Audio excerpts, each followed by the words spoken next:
bien mentionné, je vais vous raconter mon témoignage de conversion. Ça fait déjà 28 ans que Dieu a fait ce changement-là dans ma vie.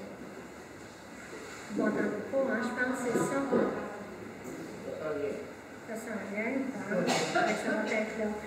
Donc, 28 ans que le Seigneur a fait ce changement-là dans ma vie. Moi, je suis née dans une famille catholique pratiquante. Je suis la 7e enfant d'une famille de 12 enfants.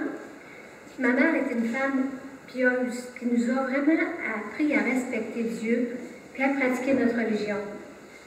Donc, j'ai grandi avec un intérêt constant des choses spirituelles. Je vous donne un exemple. À 8 ans, on était à l'école avec les cérémonies avant les journées de Pâques. Puis, je me rappelle d'une prédication que le prêtre avait dite. Il disait large est le chemin qui mène à la perdition.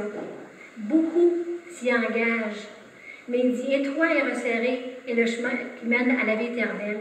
Puis déjà à 8 ans, là, ça m'avait touché, ce petit passage-là. Aussi, on a tout, chacun dans le temps de Pâques, il y a tout le temps des films du Seigneur Jésus. Puis ça, j'ai dû être à l'entour de 10-12 ans. Et puis, il y avait le film du Seigneur Jésus, puis il était condamné, puis il était flagellé, puis il était crucifié. Puis là j'avais été bouleversée par ce film-là. Je me disais, ça se peut pas qu'il ait fait ça à un homme d'une grande bonté comme ça. Puis, on était plusieurs dans le salon, dans la porte du salon, puis mon frère, mes sœurs, on écoutait ça. Puis moi, je me retenais pour pas pleurer. J'étais plus capable. Je suis montée dans ma chambre, je suis allée pleurer, puis ça n'a pas de sens qu'il ait fait ça. Fait que déjà, là, il y avait un cheminement que le Seigneur m'attirait à être touchée par les choses de Dieu.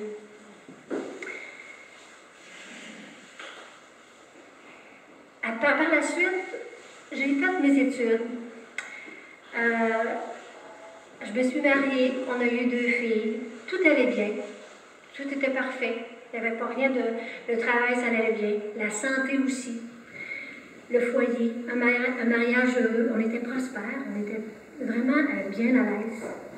Mais Dieu, dans sa grande bonté, avait quelque chose de plus grand à me faire connaître encore. Lors d'une visite qu'on a faite, moi et Jean-Pierre, vers ma belle-sœur Huguette et Adrien, en fin de soirée, ils nous témoignent de la Bible. Puis, Huguette, elle me dit, tu sais, elle dit, j'ai l'assurance que je vais aller au ciel, moi, elle dit, quand je vais mourir. J'étais étonnée, mais je la voyais tellement enthousiaste, puis moi aussi, j'étais contente de voir, ça se pouvait-tu? Alors, mon intérêt a continué à grandir. Puis Huguette aussi, Adrien était content de voir qu'on était touchés, sensibles à ce qu'il nous disait, parce qu'on était le premier couple dans la famille à qui il en parlait. Alors, ce soir-là, qu'est-ce qu'Huguette avait fait? Elle dit, tiens, Aline, elle dit, je vais vous donner une Bible, vous allez pouvoir commencer à lire. Mais là, je me disais, là, j'ai dit, on va toujours bien, dans ma tête, là, je dis, on va aller faire des recherches du côté de notre religion, premier, voir qu'est-ce que ça dit. Fait que ce soir-là, en descendant, on est arrêté chez mon beau-frère, et puis le frère Jean-Pierre, on lui a remis la Bible que Adrien et Huguette nous avaient remis. Mais moi, ce que j'ai fait, je suis allée à la librairie, puis je suis allée me chercher une Bible catholique, une table. Alors là, j'ai dit, on va toujours bien regarder qu'est-ce que ça dit, nous autres, dans notre religion, la Bible. Puis, j'ai été chez ma mère, j'ai dit, bon, on va regarder comme il faut. Je suis allée chercher le petit catéchisme gris chez ma mère. Il y en a plusieurs qui savent que c'est. C'est un livre qu'on apprenait les questions, les réponses par cœur à l'école. Ça fait partie des cours de religion qu'on avait. Donc, j'avais investi à ce niveau-là. Huguette et Adrien, c'était vers l'automne 82. Eux autres, ils avaient compris, saisi la grâce de Dieu, puis maintenant, ils voulaient témoigner du Seigneur dans leur vie. Alors, ils voulaient se faire baptiser. Ils nous ont invités à l'église baptiste évangélique à Victoriaville pour assister à leur baptême. On y est allé, malgré les grandes réticences de nos familles, parce qu'ils n'étaient pas certains de savoir ce qui se passait, là, puis ils ne voulaient pas qu'on s'en aille dans le trouble. Leur cœur était vraiment... ils voulaient nous protéger à ce niveau-là. On s'est dit, regarde, on va y aller, on va aller voir, ça n'engage rien. lors de la prédication, que M. Gabriel Côte-Noire est en train de prêcher, à un moment donné, il ne se rappelait plus d'un verset. Il dit, quelqu'un dans l'auditoire qui peut me le dire ou ce que c'est, là, de quel verset qui se rappelle. J'écoutais ça, je me disais, hey, ça n'a pas de bon sens, il ne connaît pas sa Bible, lui. Ah ben là, j'étais étonnée de ça, que j'ai dit.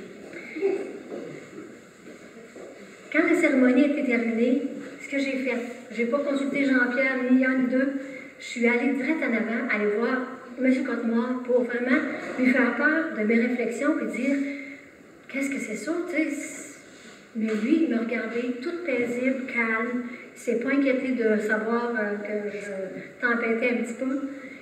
Il dit, je sais où est-ce que tu vas finir si tu cherches de tout ton cœur. Il dit, je ne suis pas inquiète. Par la suite, Benoît Rancourt et puis Adrien, notre beau-frère, est venu nous rendre visite. On discutait sur la Bible, sur les lectures qu'on faisait. Et puis, il nous apprenait des choses qu'on ne savait pas avant. Alors, nous autres, à Saint-Loup, on s'était mariés, on avait suivi des cours de préparation au mariage avec le curé Maurice Bouchard.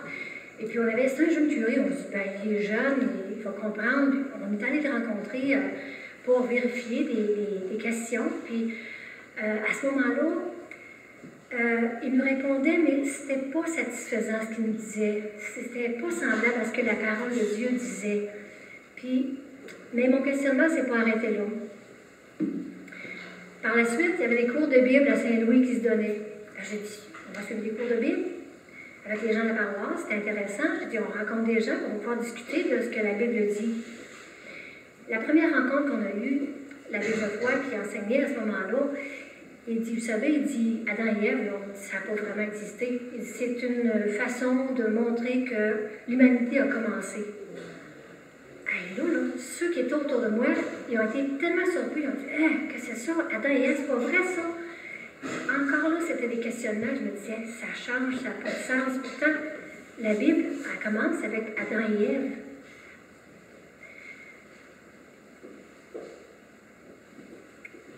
Dieu m'attirait vraiment à mettre ma confiance de plus en plus en lui et en sa parole. Je voyais comment ce qu'elle s'engage. Puis moi, là, c'était important. Le ciel et l'enfer, là, j'y croyais. Puis moi, je voulais aller au ciel. Je savais que c'était la bonne place à aller. Un dimanche après-midi, je repars au presbytère. Je vais aller vérifier avec notre